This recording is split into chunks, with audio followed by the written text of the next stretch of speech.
BTech, BBA మరియు MBA కోర్సులు 15+ years experience ఫ్యాకల్టీతో పాటు placement guarantee. Kishkinda university, Ballari. నమస్తే రమ్మగారు. నమస్తే జయ. ఏదైనా ఒక మంచి కథ చెప్పండి. సన్మార్గ కథలని కొన్ని కథలు ఉన్నాయి జయ, పుస్తకాలు. అందులో నుంచి ఒక కథ చెప్తాం. దైవానుగ్రహం. పూర్వం ఒక సాధు ఒక ఆయన ఒక పర్వతాగ్రం మీద తపస్సు చేసుకుంటూ ఉండేవాడు. ఆయనకి పెద్ద జీవితం మీద ఆసక్తి లేదు, ఏం లేదు, సంసారం ఎప్పుడో త్యజించేశాడు. చాలా కాలం ఆయన ఎంతో తపస్సు తపస్సు తపస్సు తపస్సు అంతే. ఎవ్వరూ లేరు ఆ కొండ మీద, ఆయన ఒక్కరే ఉండేవారు.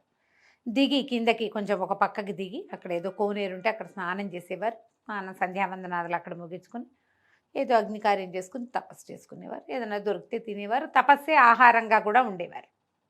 అయితే ఏమైందట, ఒకనాడు ఐశ్వర్యానికి అధిష్టాన దేవత అయిన అమ్మవారు అతనికి ప్రత్యక్షమైంది. ఈ సాధువుకి ప్రత్యక్షమై, నాయన నీ కర్మ పరిపక్వత చెందింది, నీతో కొంతకాలం నేను ఉండాలి, నా అనుగ్రహంతో ఉండాలి నీకు, నిన్ను అనుగ్రహించడానికి వచ్చానని చెప్పింది. నేను అన్నాడమ్మా, నువ్వు సంపదలకు అధిష్టాన దేవతవి, నాకెందుకమ్మా సంపద, నేనేం చేసుకుంటాను? నీ సంపద కోసం, నీ అనుగ్రహం కోసం అగచాట్లు పడుతున్న వాళ్ళు బోళ్ళెంతమంది ఉన్నారు. పరితపించిపోయేవాళ్ళు, అడుగులకు మడుగులెత్తడానికి ఎంతోమంది ఉన్నారమ్మా, వాళ్ళల్లో ఎవరినైనా ఒకళ్ళని ఉద్ధరించు, నాకు అక్కర్లేదు అన్నాడు. అంటే ఆవిడ ఒప్పుకోవాలి. కాదు నాయన, కర్మకి నువ్వు బద్ధుడివే, నేను బద్ధురాలిని. నేను కూడా ఇప్పుడు నిన్ను అనుగ్రహించవలసిన సమయం ఇది, నేను అనుగ్రహించి తీరాలి, దీంట్లో నుంచి నేను కూడా తప్పుకోలేను. నువ్వు ఇంత తపస్సు చేసావు, నిన్ను నేను అనుగ్రహించాలి, కాబట్టి నన్ను నీతో ఉండనివ్వు, నేను నీతోటే ఉంటాను, నీకు చాలా అనుగ్రహం లభిస్తుంది, నాది నీకు సంపద వస్తుంది, రాజానుగ్రహం లభిస్తుంది, చాలా గౌరవ మర్యాదలు లభిస్తాయి, అద్భుతమైన జీవితం ఉంది నీకు అన్నది. నాకు అవేం వద్దమ్మా అన్నాడు. వద్దన్నా సరే అవి ఉంటాయి నాయన, అంతేను, నేను నీతోటే ఉంటాను. ఈయన నవ్వొచ్చింది అతనికి, సంతోషించాడు. సరేలేమ్మా, నీ అనుగ్రహాన్ని నేను ఎందుకు కాదనాలి, అయితే ఏనాడైతే నా మీద నుంచి నీ అనుగ్రహం తప్పిపోతుందో ఆనాడు నాకు తెలియజేయమ్మా అని చెప్పాడు. అలాగేనని దేవి అంతర్ధానం చెందింది. మర్నాడు ఈయన కొండ మీద నుంచి దిగి కోనేట్లోకి వచ్చాడు. స్నానం చేసి వెళ్తుంటే ఇట్ట బద్దలై ఆయన చూస్తుండగా అందులో నుంచి ఒక గిన్నె ఇంత పాత్ర, దాని నిండా బంగారం కనపడింది. ధనం లభిస్తుందని చెప్పింది అమ్మ, కనపడింది. ఆయనకి నవ్వొచ్చింది. ఎందుకు, నాకు ఏం చేసుకుంటా నేను, దాంతో తినేది లేదు, తాగేది లేదు, కట్టుకునేది లేదు, అనుభవించేది లేదు, ఎందుకు నాకు ధనం? దాన్ని పక్క నుంచి తప్పుకొని పైకి వచ్చేది. సాయంకాలం ఆయన తపస్సు అది అయిపోయాక వచ్చి ఆ గుహలో నుంచి బయటకు వచ్చి ఒక రాయి మీద కూర్చున్నాడు. ఆయన అట్లా కిందకు చూస్తుంటే దూరంగా రాజమహలు అవి కనపడుతున్నాయి. ఈయనకు ఒక లోపల నుంచి ఒక సరదా వచ్చింది, అమ్మ అనుగ్రహం ఏమిటో చూద్దాం. ఇంకా పొద్దునేమో బంగారం కనపడింది, మనకు అక్కర్లా. ఇంకా ఆవిడ చెప్పింది కదా, రాజాశ్రయం, రాజానుగ్రహం, ప్రజలు నేను జేజేలు పలుకుతారు, అడుగులకు మడుగులొత్తుతారు, ఏమిటో అది చూద్దామనుకున్నాడు. దిగి నడుచుకుంటూ వెళ్ళిపోయాడు. ఆ కొండంతా దిగి నడిచి మర్నాడు పొద్దున రాజుగారు సరిగ్గా లోపల సభ తీరి ఉండగా లోపలికి వెళ్ళాడు. ఈయన అలా లోపలికి వెళ్ళాడు సభలోకి. జనాలు చాలామంది కూర్చున్నారు. రాజుగారు తన సింహాసనం మీద ఉన్నాడు. ఎవరో మహానుభావుడు తేజస్వి నడిచొస్తున్నాడు, వచ్చాడు లోపలికని. ఆయన దిగి వంగిట్ట నమస్కారం చేశాడు. ఈయనకు ఒక గొప్ప సరదా వచ్చింది. రాజాశ్రయం ఎలా వస్తుందో చూద్దామని కాలెత్తి రాజుగారి కిరీటాన్ని ఒక్క తన్నుదన్నాడు. తలొంచి నమస్కరిస్తున్న రాజుని ఇట ఇట అనాలి, అంతే కదా. కాలుతో తన్నాడు. ఈ కిరీటం ఎగిరి అవతల పడింది. ప్రజలు హాహాకారాలు చేశారు, సైనికులు కత్తులు దూశారు, మంత్రులు వాళ్ళు అన్నారు, కొంతమంది ఉద్రేకపడ్డారు. ఇలాగే కదా జరుగుతుంది. అయితే దేవి అమ్మవారి ఈయన వెంటుంది. ఆమె మరి అనుగ్రహం ఉంటుందని చెప్పిందిగా. సరే, ఇతన్ను తన అనుగ్రహాన్ని పరీక్షిస్తున్నాడని ఆవిడకు కూడా తెలుసు. దేవి ఎట్లా అనుగ్రహించిందంటే, ఆ పక్కకి పడిపోయింది చూడు కిరీటం, అందులోంచి బుస్సుమంటూ ఒక తాచుపాము పిల్ల బయటకు వచ్చింది. ప్రజలు మళ్ళీ హాహాకారాలు చేశారు. అయ్యో బాబోయ్, రాజుగారు ఆ కిరీటం రాత్రి పక్కన పెట్టి పడుకుంటాడు, ఈ తాచుపిల్ల ఎప్పుడో అందులో చేరింది, ఈయన చూసుకోకుండా పొద్దున్నే ఈయన నెత్తిమీద పెట్టేశారు చెలికెత్తలు, ఎవరో వాళ్ళే కదా దాసులు పెడతారు. సరిగ్గా వేళకు వచ్చి మహానుభావుడు సన్యాసి ఈయన కాపాడాడు. ఓహో ఓహో అన్నారు. పాము పిల్లని చంపేశారు. మళ్ళీ కిరీటాన్ని పట్టుకొచ్చి సాధువు గారి చేతిలో పెట్టి మీ తమరే అలంకరించండి మహానుభావ అన్నారు. ఈయనే మళ్ళీ నెత్తి మీద పెట్టాడు. ఓహో అన్నారు. ఇక రాజు ఎంత సంతోషించాడు, ఎంత ఆనందించాడు. ఆ ఒక్క క్షణంలో ఎన్ని భావాలు ముప్పిరిగొన్నాయి ఇక్కడున్న జనం అందరికీ. అన్నీ కలిసి రాజుగారికి ఎంతో ప్రీతిపాత్రమైన వాడిగా అయిపోయాడు సాధువు. ఇక మాతో ఉండని బతిమిలాడుకున్నారు. ఒక పెద్ద భవనం కేటాయించారు, దానికి ఒక పెద్ద పక్కనే తోట, అందులో పెద్ద కొలను. మాతో ఉండండి అని బతిమిలాడి కొద్ది రోజులు ఉంచుకున్నారు. ఈయన ఏం చేశాడు, కొన్నాళ్ళు గడిచాక దేవి అనుగ్రహం కనపడుతోంది. అడుగులకు మడుగులు ఎత్తుతున్నారు. ఏ దేవాలయానికి వెళ్ళి ఆయన నడిచి వెళ్తే జనం అంతా తాగిలు పడిపోతున్నారు. రాజును కాపాడాడు మహానుభావుడు. కొండ మీద ఉన్న ఆయనకి రాజుగారి నెత్తి మీద ఉన్న కిరీటంలో తాచుపాము పిల్ల ఉందని తెలిసిందంటే సామాన్యమా మరి? అదే కదా కదా.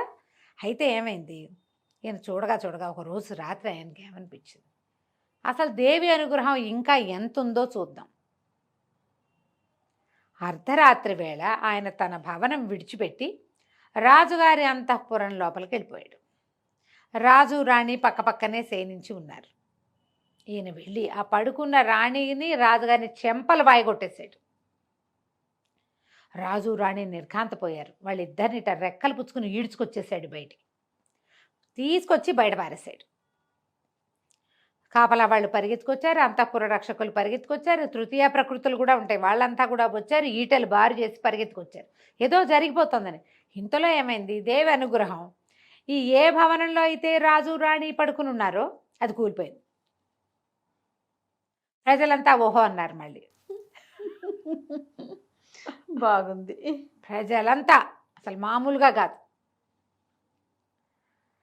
రాజు రాణి ఇద్దరినీ కాపాడాడు. 2 సార్లు రాజుగారి ప్రాణాలు కాపాడాడు ఆయన. అందరూ అక్కడి నుంచి ఆ భవనం పడిపోయింది, దాన్ని ఎత్తారు. అవన్నీ ఈయన్ని మళ్ళీ ఇంకో ఓహో అన్నారు. ఇంకా కొంతకాలం ఉంచుకున్నారు. సరే, ఒకరోజు ఏమైంది, ఈయన తోటలోకి వెళ్ళాడు. వెళ్తే ఒక చక్కటి పసుపచ్చటి మామిడి పండు ఒకటి కనపడింది ఆయనకి. వెళ్ళి ఆ పండు కోసి పండు చేత్తో పుచ్చుకుని అటు ఇటు తిరుగుతుంటే రాజుగారు వచ్చి పొద్దున్నే దండం పెట్టాడు. మధ్యాహ్నం ఏమో అయిందిలే, దండం పెడితే ఈయన ఆ పండుని చేతిలో పెట్టాడు. ఈయన అదేదో ప్రసాదంగా భావించి రాజుగారు ఆ పండుని కళ్ళకద్దుకుని తీసుకుపోయాడు. మర్నాడు తింటాడు. చీకటి పడింది. సాధువుకి కల్లో కనపడింది అమ్మవారు. నాయన, నా అనుగ్రహం సమయం అయిపోయింది, నేను వెళ్ళిపోతున్నా, ఇంకా నేను నీతో ఉండట్లేదు చెప్పి. సరేని అనుకున్నాడు. పొద్దున్నే ఈయన లేచాడు. రాజుగారు కూడా ఉదయకాల స్నానం సంధ్య ముగించుకుని సాధువు గారు ఇచ్చిన మామిడి పండుని కొరికాడు. ప్రసాదం కదా, స్నానం ముగించుకుని తిందామనుకున్నాడు. ఎప్పుడైతే అది కొరికాడో అందులో ఏం విషం ఉందో తెలీదు. రాజుగారు కళ్ళు తిరిగి పడిపోయాడు. చేతులు అవి నీలంగా అయిపోయినాయి, పళ్ళు అవి రంగు మారిపోయినాయి. గందరగోళం నెలకొంది. రాణిగారు కేకలు పెట్టింది. సైనికులు పరిగెత్తారు, చెలికత్తెలు పరిగెత్తారు, వైద్యుల్ని పిలిచారు. ఈయన మీద విషప్రయోగం జరిగింది అని బయటపడింది. ఎక్కడిది విషప్రయోగం? పండు ఎక్కడిది? మామిడి పండు ఆ గురువు గారు ఇచ్చాడు. అంతే. వెంటనే వాళ్ళకి ఏమనిపించింది, 2 సార్లు కాపాడితే ప్రాణాలు ఆయన నెత్తి మీద పెట్టుకునేసరికల్లా ఆయన ఈ రాజ్యం హడపాయించేయాలని చూశాడు. రాజుకి తనని నమ్మించి విషప్రయోగం చేయబూనాడు. చంపేయండి, పెడరెక్కలు వెరిచి పట్టరండి సాధువుని అన్నారు. కానీ రాజు వారించాడు, వద్దు ఆయన ఇక్కడి నుంచి పంపించేయండి అనగానే పరిగెత్తుకుంటూ సైనికులందరూ వెళ్ళి సాధువు గారిని చేతులు పుచ్చుకుని బయటికి తీసుకొచ్చేసారు. కొండ దాకా తీసుకెళ్ళి విడిచిపెట్టారు. ఈ మంత్రి చెప్పాడు, ఏ సాధు, నీ వల్ల రాజు 2 సార్లు బతికాడని నిన్ను క్షమించి వదిలిపెడుతున్నాం, లేకపోతే నిన్ను అక్కడే అంతఃపురం దగ్గరే హతమార్చేసేవాళ్ళం. మళ్ళీ కొండ దిగి రావద్దు, మా రాజుగారి దగ్గరికి నువ్వు రావద్దు, వెళ్ళిపో. ఆయన నవ్వుతూ తన దారిని తన కొండెక్కి వెళ్ళిపోయాడు. భగవద్ అనుగ్రహం ఉంటే ఇలా జరుగుతుంది. ఎప్పుడైతే ఆ కాస్త అనుగ్రహము తప్పిందా అంతే సంగతి. అంతే. అనుగ్రహ శక్తి ఇలా ఉంటుంది. దేవుడు నిన్ను పూనుకుంటాడు. ఎప్పుడైతే ఆయన తన చెయ్యి నీ నెత్తి మీద నుంచి తీసేశాడో ఇంకేముంది, నీ ప్రమేయం లేకుండానే నువ్వు తప్పుల దారిలో పడిపోతావు. నువ్వు ఎన్ని తప్పులో చేసేస్తావు, ఎన్ని పొరపాట్లో చేస్తావు, ఎన్ని రకాల అగచాట్లో పడతావు. దైవానుగ్రహం అలాంటిది. భగవంతుడు ఉంటే చాలు. దీనికి తార్కాణంగా ఏం చెప్పారంటే ఆ కథలో, పాండవులు ఎన్నిసార్లు ప్రాణాపాయ స్థితిలోకి వెళ్ళారు. కానీ భగవానుడైన కృష్ణుడు వాళ్ళతోటి ఉండటం వల్ల అవును. తక్కువ మంది ఉన్నా కూడా వాళ్ళు యుద్ధాలు జయించారు. ఎంతో లౌకికమైన శక్తియుక్తులు ప్రజ్ఞాపాఠవాలు కలిగినటువంటి దుర్యోధనుడు దైవశక్తి ఆనుకూల్యత లేకపోవటం వల్ల ఓడిపోయాడు, మరణించాడు. అవును. అదే పాండవులు కృష్ణ నిర్యాణానంతరం వాళ్ళ శక్తి మొత్తం పోయింది. కృష్ణుడు వెళ్ళిపోయాక అంతే. అర్జునుడు కృష్ణుడి భార్యల్ని మనకి హస్తినాపురానికి తీసుకొస్తే ఎవరిని దస్యులు వాళ్ళు వీళ్ళు భిల్లులు వెంట పడితే వాళ్ళని జయించలేకపోయాడు ఆయన. గాంధీవం పనిచేయలే అతనికి, ఏమీ చేయలేక లేదు. ఆ దైవ బలం మన పక్క నుంచి తప్పిపోయిందా ఇక మనం చేసేదేమీ లేదు. కాబట్టి దైవ బలాన్ని పెంచుకోవాలి. దీనికి చేయవలసిందేమిటి? ప్రార్థన, సహాయం. 2. తప్పకుండా రమణ. నమస్తే. నమస్తే.